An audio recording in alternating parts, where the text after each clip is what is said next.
Welcome back to Still Sports tonight on Channels Television. Time to talk about the International Champions Cup. 8 top teams in Europe will battle in a pre-season competition to test how ready they are for the upcoming season. And you know that one will also get us talking because it's an action-packed world of sports. 13 more days to go. Talking about the International Champions Cup. That's it right there. Let's quickly talk about it. My colleague Yemi Adebayo is here. Yemi, good to have you around. Always a pleasure, Austin. As we look forward to the new season, you know, this kind of pre-season tournaments will interest you. It's the 5th in the series. It's going to be very interesting. It's going to make us go to 3 countries: the United States, China, and Singapore. Wow. And you see the top teams in Europe is, you know, the Champions Cup. In the one for the US, Real Madrid, Juventus, Paris Saint-Germain, Manchester United, Barcelona, Manchester City, Tottenham Hotspur, and AS Roma. The 8 teams that will feature in that one. And like you rightly said, 13 days to go for the one in the US. That's right. So Real Madrid and Barcelona were the first 2 teams that were announced for the American tournament. Manchester United will also play in the American tournament, and Manchester City will join them later. There's also the one for China. Yeah, 3 venues, like I said, United States, China, and Singapore. There will be 3 countries for the one for Singapore. Okay. You have Bayern Munich, Chelsea, and Inter Milan. For the one in China, you have 6 teams. Bayern Munich will be there, Dortmund will be there, Inter, AC Milan, Lyon, and Arsenal. So, like you have it right there, 3 countries will be hosted. It all started in 2013. Hopefully, probably we got to see the past winners. In 2013, it was just one venue. Real Madrid won that. In 2014, Manchester United won that. In all those years, it was just one venue. But in 2015, it got expanded. You have PSG won, the one in North America and Europe. 2015, Real Madrid. As a matter of fact, Real Madrid are the most successful team. And that's why they announced themselves big time for it. I'm sure they're easy to relax. Yeah, 2015, they won in Australia. They also won in China. In 2016, PSG won the one that was held in between North America and Europe. That's right. In the other venue, Juventus won Australia. The much talked about Manchester derby outside of England didn't happen in China last year, and we all know why. But this year we'll see the Manchester derby outside of England. We'll also see an El Clasico outside of Spain. So that's it with the International Champions Cup. Some will say not much of a big deal, but coaches, technical crew, clubs use this to test their readiness for the new season. Arsene Wenger will use this in China to see how he can make use of Lacazette. Yeah, of course. Most of these clubs, some of the unheralded players, that's how you get to see them. That's right. This kind of tournaments where coaches decide this guy is going to make my A team. It's your opportunity as a player to convince the manager. It's the opportunity for the manager to see who is going to send out on loan, who is going to be his backup plan, and who is going to be in his main team. Then again, you still want to play for pride.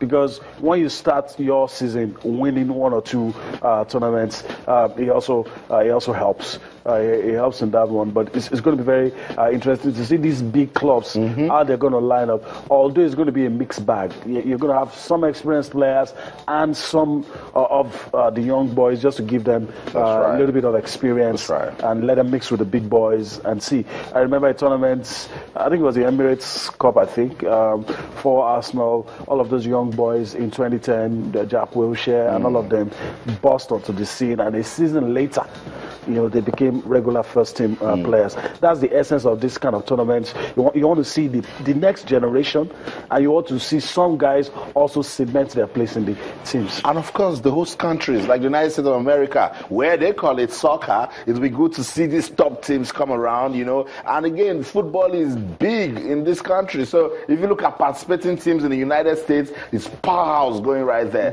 Real Madrid, winners of the UEFA Champions League, Juventus that made it to the finals also. Winners of the Serie A. Of the Serie A, big time club. Paris Saint-Germain, Manchester United. So, I mean, it goes beyond this club. FC Barcelona, Manchester City, Tottenham Hotspur, and AS Roma. You are also taking world-class coaches to the United States. It's all about, this friendly association organizing football matches with the aim to stimulate interest. And, all of these countries that will be hosting these events are trying to develop the game, are trying to, publicize soccer, so to speak. And having teams like Real Madrid, having teams like Manchester United come to United States is a big draw any day. And hopefully what the fans will be hoping for is that will I get to see Cristiano Ronaldo? Will I get to see Sergio Ramos? Will I get to see... Hopefully Buffon will come around with you.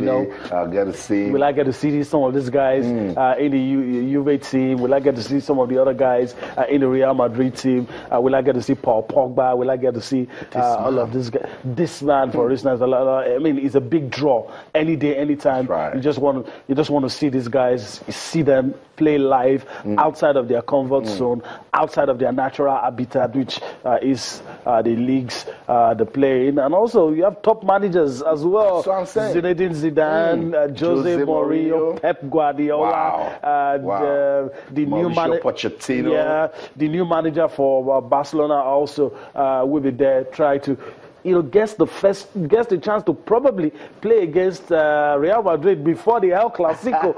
It's very, very interesting. Maybe Pep gets a chance to pitch his wits against Jose before getting his hands burnt in the English Premier League. All of this, I mean, interesting scenarios. It provides good point for reference points. These coaches can go back and say, oh, when we went to the International Champions Cup, this happened, that happened, so we are ready for this one. Interesting matches will be played from the United States venue. It doesn't take anything from what will happen in China and Singapore. It's one competition, but the United States on July the 19th, action will commence, because we're saying, when will the league resume? There's nothing to follow. No, it's an always busy world of sports. So Roma will take on Paris Saint-Germain on July the 18th. So put that down just in case. Manchester United will play Manchester City. Isn't that a derby outside of England on July the 20th? July 22nd, Juventus will take on Barcelona. On a good day, that's a Champions League semi-finals or even a final clash. Paris Saint-Germain on July the 22nd will take on Tottenham Hotspur. If you look at it again, Real Madrid, Manchester United, it just goes to show that football has gone beyond, localization. They're taking it global. It's global, and for us football lovers, we're wary of that dry patch, that dry spell. And what this tournament does for us is that it gives you a slice of football. Now the FIFA Confederations Cup is over. You get a chance to see footballers. I mean, this tournament will run through when it starts. It will run when we leave the United States. You go to Singapore, you go to China. It runs through, I think, the early days of August. And before you know it, most of the seasons begin second, third week of August. That's right. And trust me, this tournament is an integral part of the plans for those teams for the new season. Because it's going to run till the end of July. And for Jose Mourinho, when he starts playing International Champions Cup, maybe the management of Manchester United would really understand when he says, we are not busy, we need to start buying players. Yeah, they've answered him. They've answered him with reports telling us that Romelu Lukaku is on his way to Manchester United. And also that Wayne Rooney might just be going the other way. So it's going to be interesting to see all of that pans out. If the deal is done, like I think it would, then definitely we're going to see Romelu Lukaku feature for Manchester United at the Champions Cup. Wow, so that's the first slice for Manchester United fans to see new players. You're a fan of Real Madrid, you've missed your players, you want to see them play again. The International Champions Cup will give you all of the opportunity to see these stars play football once again. Don't forget, you mentioned it, 3 venues, the United States of America, China, Singapore. And for Singaporeans, they will be glad to see top stars actually come to their country and play football. Stars from Bayern, Inter, and Chelsea are the ones that will grace the Singapore venue from July 25 to 29. Fantastic, Yemi. Thank you so much for talking to us. And of course, to you, wherever you're in the world watching Sports Tonight on Channels TV. We'll take a quick break. When we come back, the show will continue. Don't go anywhere. Stay with us.